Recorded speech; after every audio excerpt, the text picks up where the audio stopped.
The social media illusion, connection, performance, and the cost of being seen.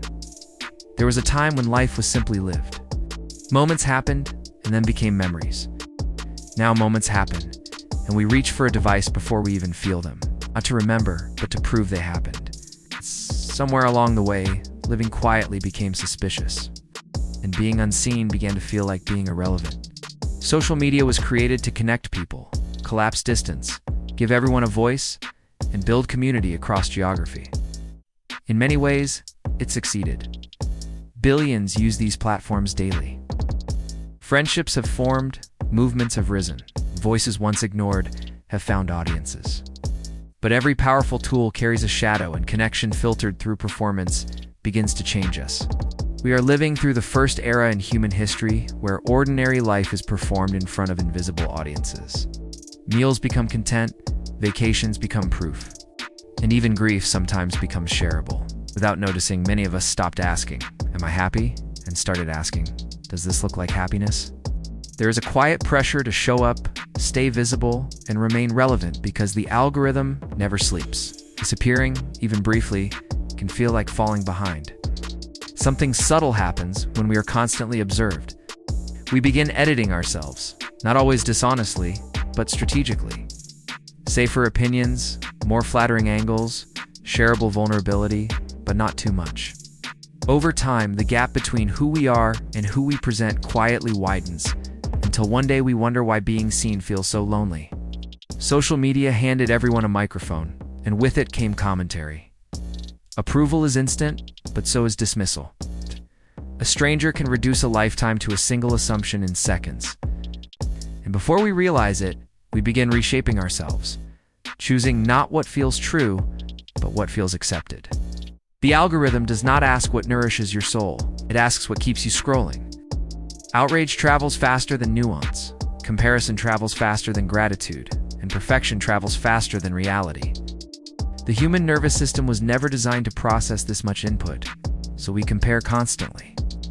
Our bodies, our homes, our timelines, our success, forgetting that we are often measuring our private lives against someone else's highlight reel.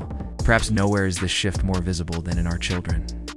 Many are growing up in a world where boredom barely exists, silence is interrupted, waiting is eliminated, and a screen is always within reach. While technology offers incredible learning, it also introduces early dependency.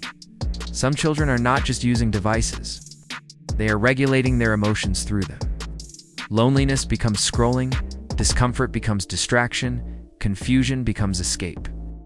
The outside world starts to feel optional while the digital one becomes essential. And when connection is constant, resilience sometimes struggles to develop, because resilience is often built in spaces where nothing is entertaining us. We speak often about children and screens, but more quietly, many adults are fighting the same pull. How often do we reach for our phones without remembering deciding to? How often do we interrupt our own lives for notifications that do not matter? This is not weakness, it is design. These platforms are engineered to capture attention continuously. Your focus is the product. There is nothing inherently wrong with sharing joy, but problems emerge when sharing replaces experiencing, when a sunset becomes content before it becomes awe, when dinner is photographed before it is tasted, when presence is traded for documentation. We sometimes leave meaningful moments with beautiful photos, but very little memory of how they felt. What social media often steals is not time alone, but depth. Depth of conversation, depth of reflection, depth of solitude. When every pause is filled, we lose the space where self-understanding grows. And without that space, it becomes harder to hear our own inner voice beneath the noise of everyone else's. But awareness changes things. Social media is not the villain. It's unconscious uses. These platforms can inspire, educate, mobilize, and comfort. The question is no longer whether social media is good or bad. The better question might be, are we using it, or is it using us? The most powerful posture we can take is intentional participation. Logging on with purpose, logging off with courage. Remembering that absence is not failure, privacy is not invisibility. A life not constantly displayed is still a life fully lived.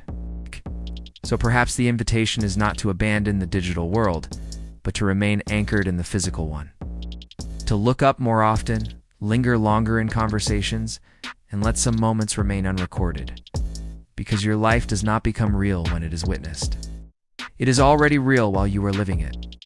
And maybe the question worth carrying forward is this: are we documenting a life, or forgetting to inhabit it? Follow Student of Life for deeper observations on what it means to live consciously in a world that never stops watching.